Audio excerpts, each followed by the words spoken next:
Welcome to Season 2 of Solopreneur Success Strategies. This is Jane Gardner, and we are going to be talking about home business startup.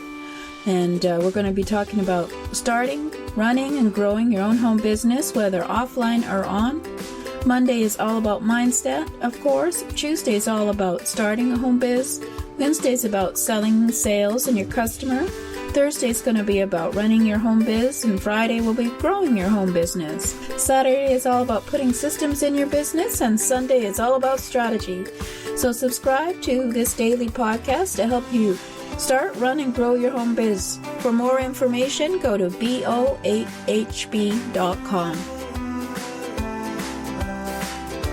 Welcome. Today, it's all about systems, and this is Jane Gardner, and we're talking about systems in your business.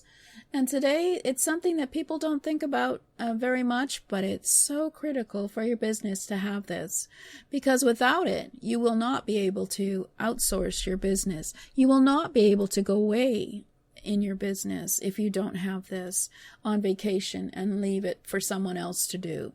So today, we're going to be talking about organizing your business into an operations procedures binder. I know it sounds so boring, but it's not. It's important, because this is what will be able to give you something that you can just hand off to someone else who you pay to do the various systems in your business without you even being there or even helping out. So you can actually do the business and go selling and do the sales.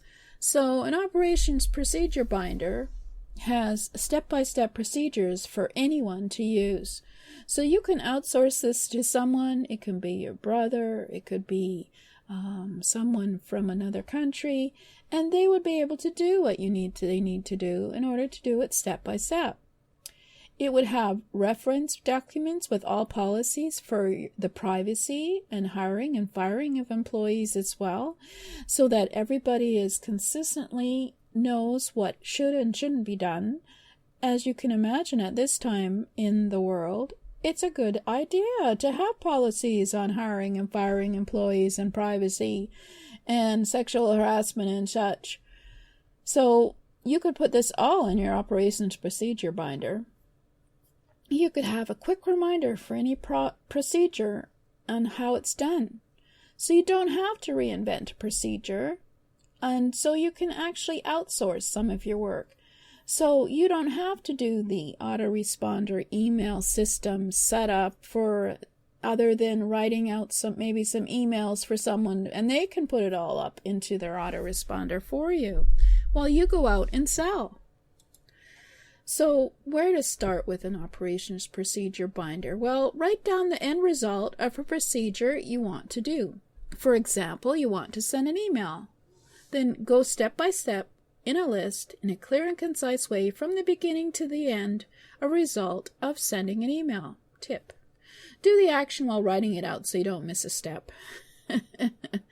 After writing the first draft of the standard operating procedure, follow the steps to see if you're missing any steps. Did you actually finish and send an email by following the step by step? And make any revisions if you've missed a step. Get someone else to see if they can follow it along step by step. If they complete the steps easily, then you've made a simple step by step. However, you should also consider some what-if scenarios. For example, what if the person doesn't confirm their email, and to give different options on what to do? Or what if it goes into spam and that kind of thing? So you have to think about these procedures, and the best way to start thinking about it is to ask what the end result is. So in your operation procedure binder, you could also add in any reference policies, for example, like FTC rules on email or privacy policies in different countries. In Canada, we have an act, I don't think it's the Can-Spam Act, but we have to do double opt-in for our emails because people have to opt into emails in Canada, and it's the law.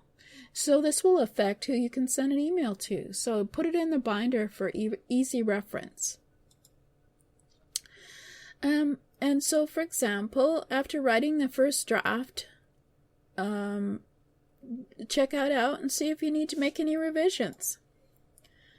And so you could have how-tos for your computer. You could have how-to step-by-steps for your email.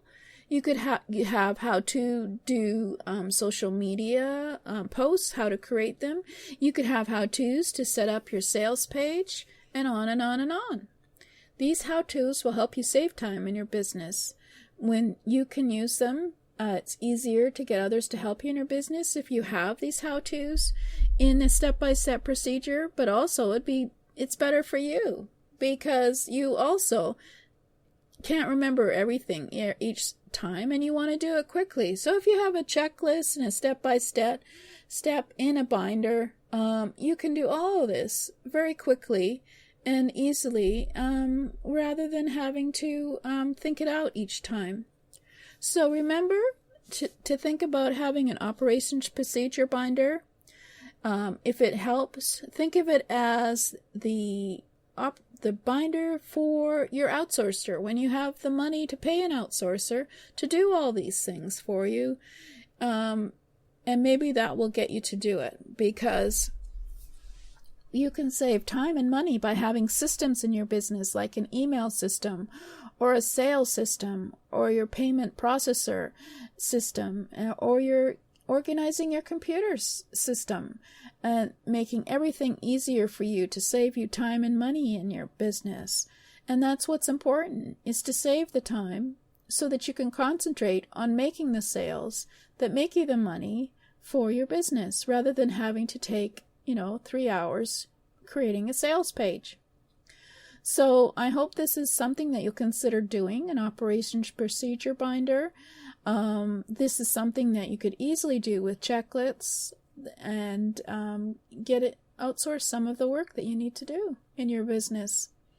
So this is a system for you in your business, and I hope you do it. Well, I hope that will give you some ideas to implement in your own business. And if you want more, go to boahb.com and subscribe.